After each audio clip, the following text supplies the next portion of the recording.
All right, here we go. Let's make card number 1. Here is what your finished card is going to look like, and let's go ahead and get ready to make that. So the first thing you're going to do is you're going to trim one piece of the striped DSP to 3.5 by 5 3/4. Make sure the stripes run left to right, not up top to bottom, unless you want them running top to bottom, but the sample card shows them running left to right. So 3.5. I'm going to set my designer series paper on my trimmer, and I'm going to trim that to 3.5. This is a scrap by 5 3/4. 5 3/4. I'm going to go up to the top of my trimmer because that's where I can see my 5 3/4. All right, and that is a scrap. 5 3/4. All right, that does not seem right. 4 3/4. There is a mistake on your directions. That should read 4 3/4. Sorry about that. So there's another scrap. All right, so I knew that that did not look right because it has to fit on the front of our paper. Much better. All right. Okay, we're going to adhere that to our card base. We're going to then fussy cut some edge flowers from the 2 pieces that are remaining. So I'm going to start with this one. I'm going to fussy cut this large floral pattern here because I want to get the most use out of this leftover piece of paper. So you can cut on the line or you can leave a little border. I tend to leave a little border. While I'm cutting, for those of you that know, I have been battling a lung ailment, for a lack of a better way to explain it. I started having some severe rib and chest pains in November, and started with the chiropractor thinking it was a rib, and moved pretty quickly into some spine x-rays, lung x-rays, CAT scans. Oh my gosh, I've had lots of different things. I have had a lot of blood work. I've had a lot of lots of tests. The bottom line is that I am now awaiting an appointment at the Mayo Clinic because the pulmonologist and my local doctor are exhausted with ideas of what it could be. The initial diagnosis was pleurisy, but we all agree that that should be healed by now.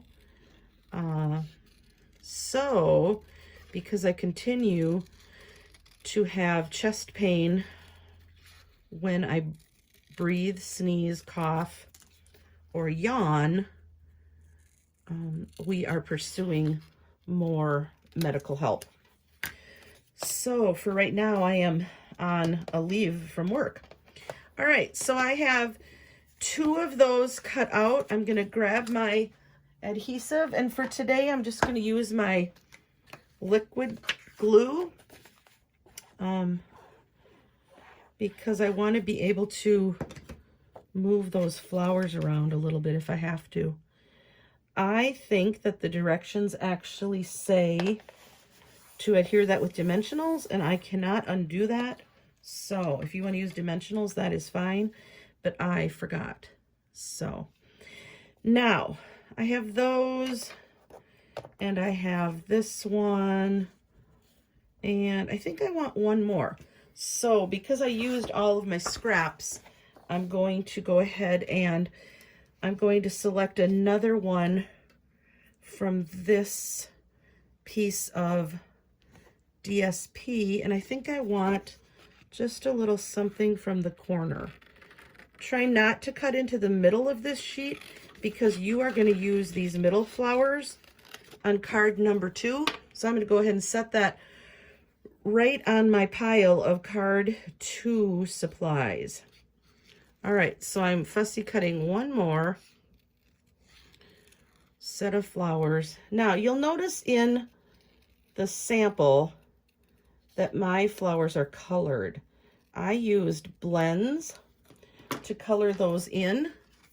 I used So Saffron, light and dark, and I used Old Olive, light and dark. For video's sake, I'm not going to color today, but you can color those with colored pencils, markers, crayons, blends, whatever you have at your disposal. Okay, now I am going to need some dimensionals. I'm going to put the large one flat. So again, I'm just going to use my liquid glue. I normally don't work on my trimmer surface, but I'm going to go a little off the edge there so it hangs off the top a little bit there. I'm going to go ahead, I got to get this out of here. I'm going to go ahead and put some dimensionals on this one. This one is going to sit in the corner.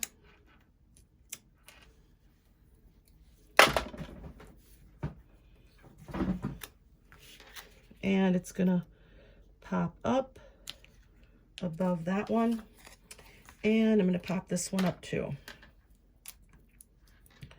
So I'm just using 2 dimensionals is all that this really needs.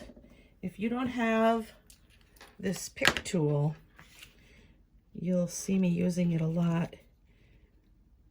It's just a really nice tool to have.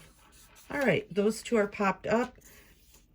This one is down flat. I have not folded my crease.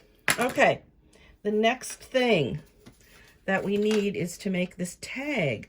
So the tag is in your kit, but you'll see I have trimmed it off. You can leave it full, that's up to you. I trimmed mine. Again, it's just good practice using your trimmer, and that's what this class was all about. So I trimmed it. I stamped a sentiment on it.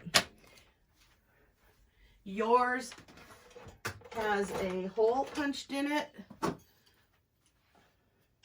And let me just show you quickly how I put the trim on it.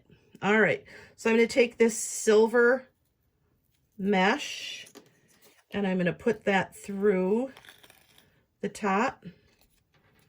And then I'm going to take my baker's twine and I'm going to tie that around there. So it's just a little different way to do that without having to tie the mesh. So I'm just going to put a piece of washi tape under here. If I was putting this on my card, I would most likely adhere this to my card front and then do this part, because you see how when it's tied, when it's glued down, you're just freer to work with it. So, of course, my fingers aren't working right now. Fan it out a little bit and then just tie a shoelace bow, just like you would tie your shoes. You can keep the loops as large or as small as you want. You can also leave the tails as long or as short as you want. And you can leave this wire the mesh as long or as short as you want. So this will go on the front of my card. You can tuck it down below the flowers. You'll see you're going to want to trim some of that off. But there is card number 1. All right, let's get ready for card 2.